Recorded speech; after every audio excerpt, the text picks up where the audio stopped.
Hey y'all, what is up? Welcome back to the channel. For today, I'm going to be demonstrating to you how I apply my powder foundation. Let's get into it. So first things first here, go ahead and conceal and spot conceal. So I already have my concealer on up under my eyes. I went in with the new Forever Skin Correct by Dior. This is their new concealer and I used the shade 5N. So I went ahead and took this concealer, I put it up under my eyes, and then after that I went ahead and did any kind of spot concealing on any dark acne spots that I might have already had on the face.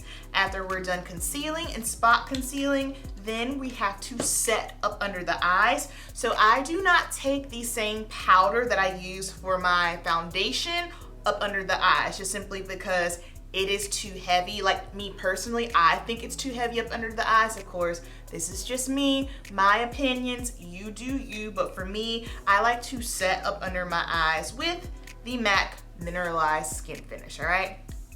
Next up, pick your weapon of choice. So for me, this has been my powder brush for, I wanna say a good 2 years. I use this for my powder foundation. I use this for my translucent powder. This brush does not fail me. This is a Real Techniques powder brush. Now I know most people, they like to use something that's maybe like a little bit more dense, or a kabuki brush for your powder foundation, and that is fine. I'll show you I'll show you with different ways on each side, all right? So first things first here, the powder we're gonna be using today is Makeup Forever, and this is in the shade Y505. So I will zoom you in.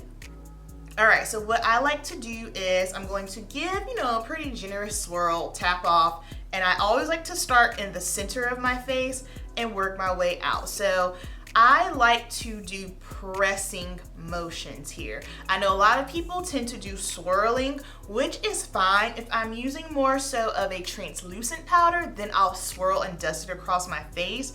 But when I am working with a powder foundation and I'm trying to build up coverage, the tapping motion is going to be what's best. So in the center, I like to start off doing this with the tapping motion, and then once I start getting closer to the outside, the perimeter of my face, then I will start to swirl. So that way we're kind of blending and merging everything together. It's very similar to eyeshadow. So wherever you put your brush in your shadow, and then that first place that you put the brush on your face, on your eye, that is where you're gonna get the most pigment. If you kind of swipe and do windshield wipers motions with your eyeshadow, you're going to start blending and you're gonna lose some product. But if you want the most opaque amount of product, you press it into the skin. This motion is great. The pressing or the stippling motion is if you are someone who maybe has large pores, acne, and you're really trying to cover something up,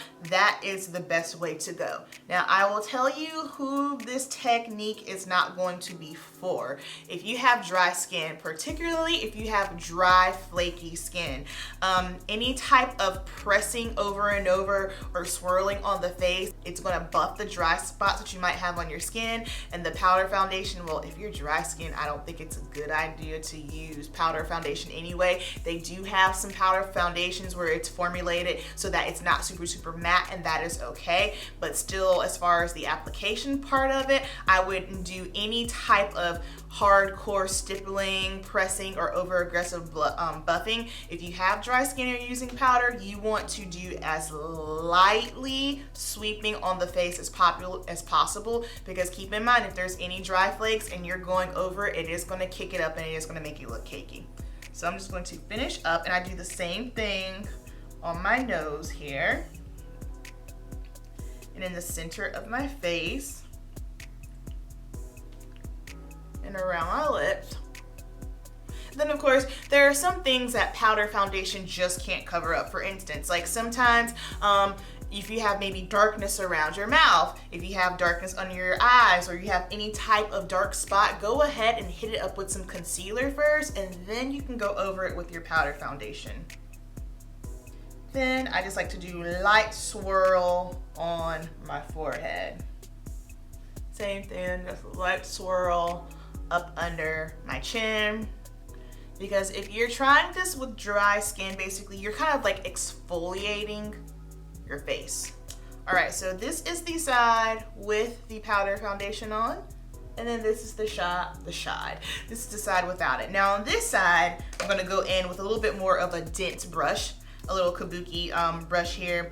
Now I would go in with a denser brush or a kabuki brush if you're just really trying to get that full on payal coverage, because this is going to really lay on that powder. And the same thing, start wherever you want the most coverage at, and then just start working your way out. I know a lot of people ask about the sponge that comes with the Makeup Forever powder. You will get full coverage. I tried it once, but it was almost as if it was too much coverage in that one spot. I wasn't really a fan of it, so I just like to use my brush. Now the only thing with the kabuki brush is I don't feel like it does a good job of swirling on the outside because it is so dense, and I feel like when you swirl with this, you're just basically kicking off all the product that you want to lay down. So I'm going to go back to my fluffy powder brush here, and boom. That is how I like to apply my powder foundation. I'm gonna go ahead and finish up the rest of my makeup, and then we'll be right back to close out.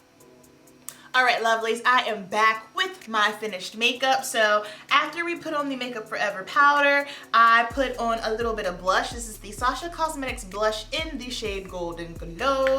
And we also have on the Natasha Denona Safari eyeshadow palette on my eyes. I swear the best looks are the ones that I don't film and they just kind of happen. My bad.